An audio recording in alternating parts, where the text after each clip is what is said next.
All right, I'm going to start doing lives on this platform regularly. Okay, just give me 1 second.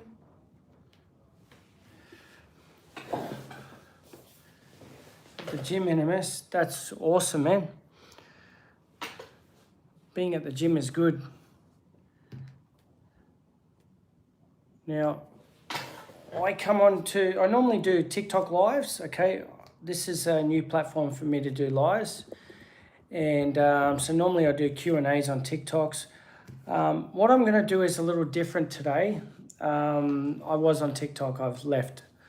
I want to talk to you about, so at the moment I'm working with this new client. Now he's come along and said to me, look, I'm on 1900 calories. There was a conversation we had on TikTok and he came along and he said, look, I'm on 1900 calories. I can't lose any more weight. Do you think I should drop my calories more?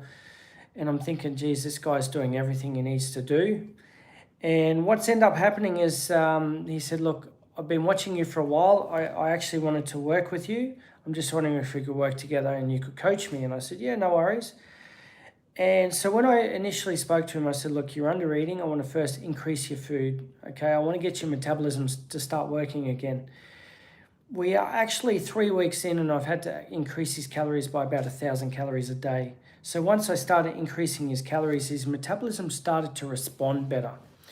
And when I say respond, I mean like I started giving him more carbohydrates and instantly it's like his body realized there was a new energy source and it started using that energy source.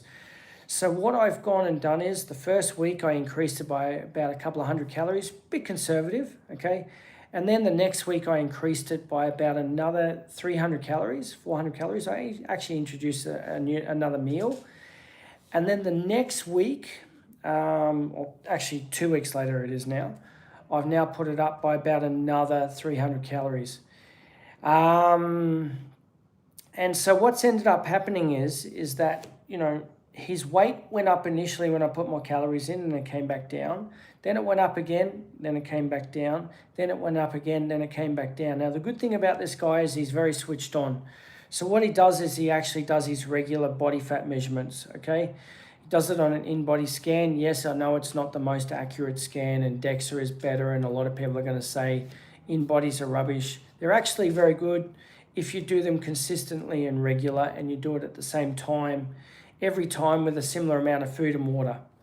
It's very hard to do them first thing in the morning and have them being accurate because obviously, you know, he does it he wakes up at about 3 in the morning, but he does it at the same time every day with the same amount of food and water in him. So he's pretty good with that. Now, his body fat has actually been dropping while his muscle mass has been going up. Now, some of that's going to be water in the muscle. Some of that's going to be fluid in the muscle. Okay, that's fine. But his strength is going up again and he's recovering better from his workouts. And obviously his energy for his day is actually very good. So he's working very hard and he feels like he gets to the end of the day and he has the energy to train again.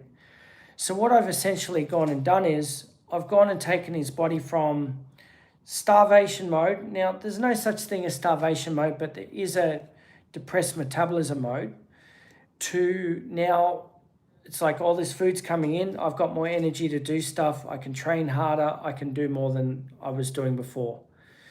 So what I want you guys to understand in this live is do not think that food is your enemy. Food is not your enemy. It is actually very beneficial to you, but you've got to learn how to eat. Now, I'm not a big fan of fasted type dieting. I don't like the fact that you've blamed food for the fact that you're not able to have a fast metabolism and that you're not burning fat. I want you to look at the food choices and I also want you to look at, am I, making sure that I get enough protein and enough carbohydrates? Because I need that in my body if I want to train. Everyone needs it. Now, people don't realize this, but carbohydrates are your primary fuel source for most of your organs. They can't use fat. So if you've gone onto a keto diet, you're going to have a raised cortisol level because cortisol increases in the morning in response to having low glucose levels. And what's going to end up happening, and this is something that a lot of people will see, is that their thyroid output drops, okay? because they get more reverse thyroid from the higher cortisol levels. That actually suppresses the thyroid gland, okay, and they don't produce T3 and T4, and they also don't metabolize T4 like in the cells, because they've got low carbohydrates. It's done in response to carbohydrates. So whenever I've gone and set a diet for people and I give them more carbohydrates, I just notice a massive increase in their metabolic rate. And it's a pretty cool thing to see this, but then they're like, they're worried about putting on fat. So as this guy's gone and done, he's scanned himself regularly, and then he goes, oh wow, my fat's actually dropping and muscle mass is going up. Now his weight is the same as it was when I started with him 2 weeks ago, but it says he's got 3 kilograms less fat and 3 kilograms more muscle mass. How does that happen? Because your body doesn't like to be in a mode of not getting enough food. It doesn't like it. It doesn't like long-term diet. Whenever you do a long-term diet, you are going to have a lower metabolism. So what I really think that people need to understand is food is not your enemy. Learn how to use food to actually support your body, and it will do what you need it to do, okay? Couple your food with good weight training. It doesn't have to be, super heavy squats and all that, but resistance training regularly, and obviously, use walking and things like that, or cardio in the gym. Or if you like, maybe you do some boxing, mixed martial arts, something different, but, keep yourself active. Keep yourself active at work if you can. Keep yourself active at home, and I guarantee you're burning a lot of calories.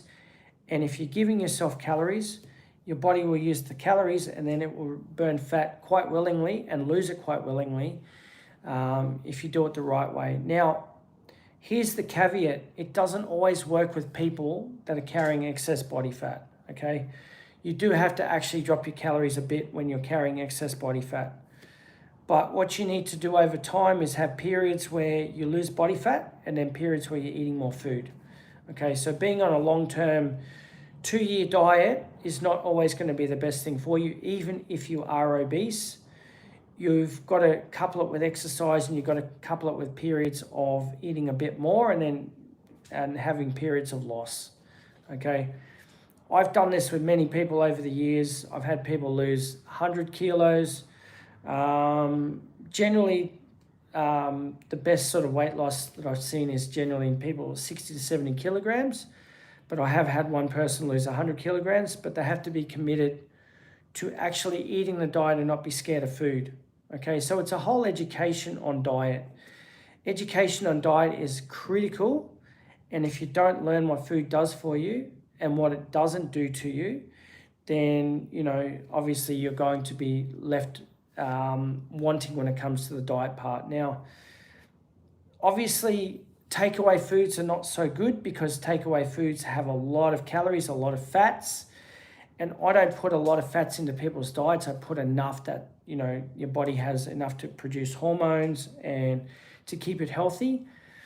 But if you're having a very high fat diet and also very, high in saturated fats, that is not a good thing for you.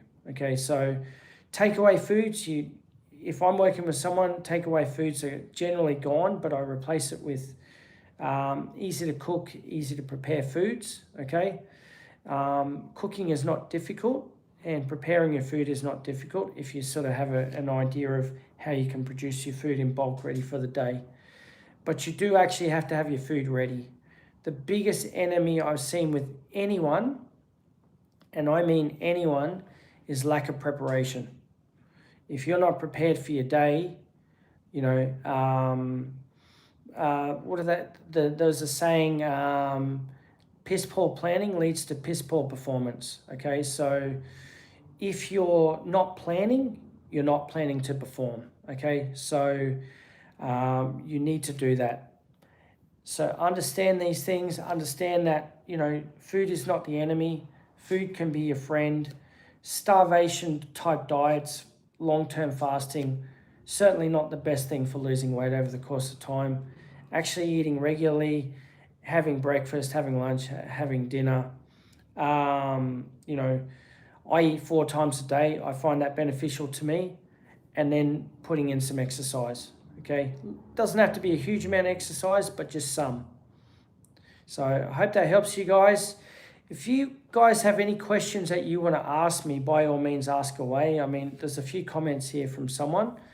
But if you want to, you know, if you got any questions to ask me, by all means, ask away on anything to do with diet and exercise, and I'll do my best to answer them. If you can give this this live a like, that would help me to get more people in here. If you want to invite anyone into this live, by all means, invite them in. And, you know, I hope to see more of you in my regular lives, okay? I'm going to leave this one at this point. If there's no questions, I'm going to leave this live going up as a post. And yeah, I hope that you do come to more of my lives and you do enjoy my lives. Have a good day, guys, and I'll see you in the next one.